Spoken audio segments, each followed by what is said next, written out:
안녕하세요. 맞춤경매 김유준입니다. 오늘 하나 말씀드리려고 하는 거는 임장을 갔던 물건은 아닌데 좀 관심 있었던 물건이 있었죠. 최근에 좀 임박해서 말씀드렸던 물건이었는데 체육시설, 경남 창원이죠. 경남 창원에 있었던 체육시설, 그게 결과가 나왔습니다. 낙찰됐고요. 어떤 법인 회사에서 낙찰 받았더라고요. 법인에서 낙찰을 받았습니다. 그거랑 또 다른 물건 하나 볼 텐데 한꺼번에 한번 말씀을 드릴게요. 바로 한번 말씀을 드리겠습니다. 네, 이거죠. 네, 이겁니다. 2020 타경 8759. 이게 제 기억으로 수익률이 30%가 넘었죠. 33% 나왔어요. 전 차수를 넘겨도 그 정도 나오는 수익률이었는데, 임장을 안 가봐서 제가 확실하게 좀 자신있게 말씀을 못 드렸던 부분이 있어서 좀 아쉽습니다. 한번 말씀을 드려볼게요. 2020 다경 8759번이고, 주소는 창원, 의창구 명서동 장복빌딩 지하 1층이고, 평수가 되게 넓죠. 80평 정도 돼요. 감정가가 3억 3,200 이었는데 4차 진행해서 지금 한 60% 정도로 해서 낙찰이 됐어요. 2명밖에 안 들어왔어요. 2명밖에 안 들어왔다는 거는 뭔가 이슈가 있었던 모양이기도 하고, 이슈가 있었던 모양인지는 모르겠는데 일단 많이 안 들어왔어요, 생각보다는. 그러면 직접 임장을 갔었을 때 우리가 분석했던 내용보다는 뭔가가 하자가 있었거나 뭔가 이유는 있을 것 같긴 해요. 아니면 진짜 이 물건을 못 봤을 수도 있고, 근데 그것보다는 뭔가가 이유가 있는 게 아닌가 싶은 생각이 듭니다. 그 이유 중에 하나가 뭐 운영을 안 하고 있거나, 아니면 미납 관리비가 많거나, 아니면 이 물건상에 큰 무슨 하자가 있거나 그럴 건데, 운영은 하고 있어요. 제가 그거를 확실하게 말씀을 드릴 수 있는 부분이, 제가 바로 말씀을 드려볼게요. 찾아서 정보를. 스펑크 크로스핏이었죠. 스펑크 크로스핏이라고 이런 카페가 있어요. 카페가 이렇게 있고, 심지어 회원이 1300명, 경남 최초 역도 전문 크로스핏 체육관, 위치도 맞죠. 영업하고 있고 11시 30분에 영업 종료한다고 했고, 번호도 있고, 상당히 이곳에서 인지도가 있는 것 같아요. 올해도 한 것 같고, 그리고 글들을 보시면 가격과 시간표 문의드립니다. 지금 오늘이 1월 20일이거든요. 3일 전이니까 활발하게 운영을 하고 있습니다. 지금 뭐 시간표, 가격 다 정말 활발하게 운영을 하고 있기 때문에, 그러니까 뭐 큰 하자가 있을 거라고 생각했던 부분이 아니다라는 거죠. 운영을 안 하고 있는 건 아니다. 운영을 하고 있을 거다라는 거고, 중요한 건 여기 전화해 보면 돼요. 그러니까 운영은 하고 있는데 그러면 많이 안 들어온 이유는 무엇일까? 이거는 현장 가서 확인을 해봐야 됩니다. 제가 그 부분은 찾지 못한 뭔가가 있을 수는 있어요. 그래서 그 부분은 감안해 주시면 될 것 같고, 일단은 뭐 그걸 제가 말씀드리려고 하는 게 아니라, 오늘은 매각 됐고 어느 정도 수익률이 될 것 같다, 이런 부분을 말씀을 드리려고 하는 거라서 그 부분은 빼고 내용만 한번 좀 볼게요. 지난번에도 말씀을 드렸는데 임차인이 이렇게 있죠. 이분이 운영을 하고 있고, 사업자 등록, 확정일자, 배당 요구. 저는 이게 제일 이해가 안 돼. 왜 배당 요구를 안 했나? 이분이 경매로 낙찰을 받았어요. 그리고 이 사람한테 팔았고, 이 사람도 이 사람한테 팔았고, 이 사람이 소유하고 있다가 상당히 오래 지금까지도 소유를 하고 있으니까 오래 소유를 하고 있죠. 강선우, 강광욱, 좀 형제 같아요. 형제 같아 보이는데, 돈을 빌렸는데 이자를 뭐 얼마씩 준다 했는데 안 줘. 그러니까 지금 경매가 진행이 된 거예요. 그냥 느낌이에요. 형제 같아 보이는. 몰라요. 그렇다는 거고, 그래서 일단은 그렇게 진행이 됐고 경매로 나왔어요. 예상 배당표를 보면은 지금 이 금액이 낙찰이 됐고, 빌려준 뭐 여기는 다 받아가고, 빌려줬는데 1000만 원밖에 못 받아요. 6천만 원 정도에서 좀 웃기죠. 6천만 원 빌려줬는데 5천만 원 못 받고, 그리고 더 웃긴 거는 상가 임차인 이 사람이 못 받아요. 3천만 원을. 게다가 심지어 인도 명령 대상자라고 나와 있네요. 안타깝습니다. 배당 요구를 안 했기 때문에 뭐 할 말이 없어요, 저분은. 만약에 임대차 보호법으로 인해서, 지금 이분이 사업자 등록을 언제 했죠? 아까 17년에 했죠. 17년에 했으면, 만약에 배당 요구를 했다면 이 안에 들어가 있으면 1,700만 원까지는 보상을 받을 수가 있습니다. 1,700만 원까지는.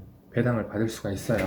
그러면 1,300만 원에 대해서는 이제 배당을 못 받는 거기 때문에 그 부분은 뭐 어쩔 수가 없어요. 어쩔 수가 없는데 지금은 돈을 아예 못 받는 거죠. 아예 못 받는 거니까 왜 좀 안타깝습니다. 통상적으로 경매가 진행이 된다고 하면 일반적인 사람이라고 하면 배당 요구를 해라 라고 하면 다 하거든요. 잘 몰라도. 근데 왜 안 했는지 모르겠어요.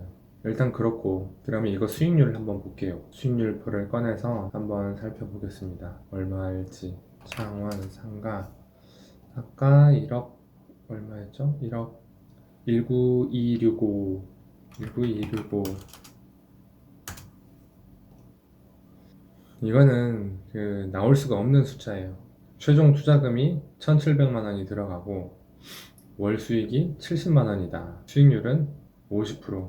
이런 수치가 나올 수가 없죠. 이거는 완전히 신의 경지. 이런데 지금 이제 중요한 게 이 보증금하고 월세를 이대로 똑같이 맞출 수가 있겠느냐. 예상하기로는 아마 지금 임차인 활발하게 운영을 하고 있고 이분이 들어왔을 때 아마 시설 투자도 하셨겠죠. 그래서 만약에 이 내용 임차인 현황이 이 사실이 맞다라고 하면 나가기는 쉽지는 않을 것 같아요. 왜냐면 시설 투자비도 있을 거고 이 한 자리에서 이 정도의 어느 정도의 그 인지도도 있고 털을 닦아놨기 때문에 움직이기는 쉽지 않을 것 같은데 모르겠어요. 이거는 만약에 이렇게 된다고 하면 동일한 조건으로 되고 뭐가 진행이 된다고 하면 어마어마한 수치가 나오는 겁니다. 어마어마한 수치가 나오는 거예요. 저도 창원 쪽에 좀 기회가 되면 여기 한번 가보고 싶어요. 어떻게 생겼는지, 어떻게 진행이 됐는지 한번 가서 제가 추후에 제가 뭐 낙찰받은 건 아니지만 한번 좀 자세히 한번 말씀드려보고 싶습니다. 일단은 이거 하나 이렇게 봤고 또 하나 보려고 하는 게 있는데 이거는 대구에 있는 겁니다. 이거예요. 빌라인데 이것도 상당히 높게 낙찰이 됐습니다. 다세대 빌라거든요.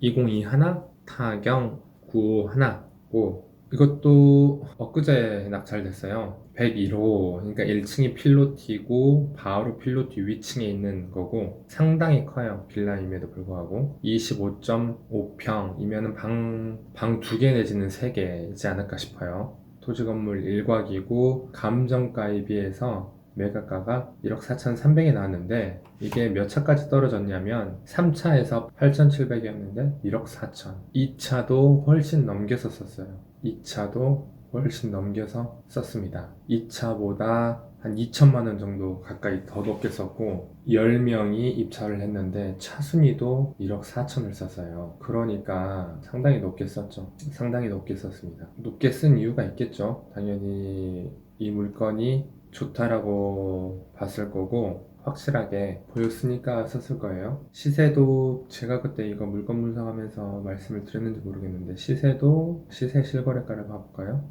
66 동일 면적인 것 같아요. 7월 달에 2억에 거래가 됐고 1년 전이긴 합니다만 1억 8천 1억 7, 8천 1억 7, 8천 하는 것 같아요. 전세도 평균 뭐 최저가 1억 5천이니까 만약에 이제 어차피 등기는 쳐야 될 거예요. 근데 이 가격에 낙찰을 받았는데 이 가격에 전세를 맞출 수는 있겠네요. 근데 중요한 게 이제 대출이고 이분이 대출 없이 내 돈을 넣고 전세 맞추면 바로 회수겠죠. 취등록세 빼고 이야기 말씀을 드릴게요. 다주택이면 당연히 취등록세는 올라가는 거고 그냥 뭐 1주택이진 않을 것 같은데 아니면 뭐 명의를 빌렸을 수도 있고 어찌됐든 이 매각 금액의 전세는 맞출 수는 있을 것 같아요. 근데 제가 지금 이 실세 실거래가만 봐서 말씀을 드리는 거니까 실제로 매물이 나와 있는 거나 아니면 그런 부분은 좀 다를 수는 있다라는 거 감안해서 보시면 될 것 같아요. 한번 제가 바로 찾아볼게요. 위치는 여기가 지금 행정복지센터고 많진 않네요. 이게 지금 매매 2억에 나와 있고 매매 2억 전용 15평인데 매매 2억이면 너무 비싼 거 아니야? 아까 지금 전용 25.5평인데 매매 이거는 몇 평이죠? 30평이니까 매매 3억 이것도 전용 30평 전용 28평 2억 8천 비싸네요. 매매 빌라가 비싸네. 비싸네. 저는 매매 이렇게 빌라가 비싼지 몰랐네요. 아니 빌라인데 이 정도 가격이라 하니까 제가 좀 놀래서 인테리어는 정말 깔끔하게 잘 해놨네요. 이것도 28평 괜찮네요. 네, 싸게 잘 산 것 같네요. 저 정도면 신축이거든요. 28평이 2억 8천, 평당 1,000만 원, 평당 1,000만 원이면 한 2억 5천? 2억 5천에도 매도 내놔도 뭐 이상한 금액은 아니겠네요. 일단 시세가 그렇다고 하면. 그러면 전세는 없네. 전세는 없으면 맞출 수는 있을 수도 있겠네요. 수요가 있다고 하면 이 금액으로 잘 샀네요. 잘 샀어. 잘 낙찰을 받았고 일단은 살고 있는 사람하고 이제 뭐 명도를 해서 나가야죠. 이 사람은 지금 제가 알기로 17년이니까 이 사람은 2020년 3월 3일에 경매가 됐으니까 이 사람은 김상진은 그거 인도명령 대상자일 거예요. 전입이나 그게 경매가 되고 나서 이제 했기 때문에 토익 임차인이니까 배당을 받네. 근데 두 사람 다 뭐 1억 4천을 받았으니까 미배당 금액이 이 사람이 1,000만 원. 뭐 돈도 다 받는데 안 나갈 이유는 없겠죠. 아니면 이 사람들한테 뭐 월세를 받아도 되고 그게 뭐 문제는 없을 것 같아요. 당연히 임장 가서 다 뭐 임차인도 만나보고 아마 했을 거예요. 게다가 새 건물이다 보니까 그게 문제는 없을 것 같고 지금 매매 시세나 전세는 물건이 없고 근데 이제 수요 같은 거를 좀 봐야 되긴 하겠지만 이 금액도 잘 받은 금액인 것 같아요. 지금 가격 시점이 작년 4월 1년 전에 지금 감정한 걸로 나와 있긴 한데 감정 시점보다 지금 현재가 더 오른 것처럼 보이는데 이것도 이제 뭐 발품도 팔아야 되고 손품도 팔아서 정확한 시세는 파악을 해봐야 돼요. 근데 일단은 제가 대략 봤을 때는 감정가 시세보다 지금은 좀 더 오른 것 같습니다. 잘 받은 것 같아요. 이것도 그렇고 그 앞에 거 창원 거 상가는 수익률이 50%. 그거는 몰라요. 네, 일단은 네, 그렇게 잘 정리가 됐습니다. 이상입니다.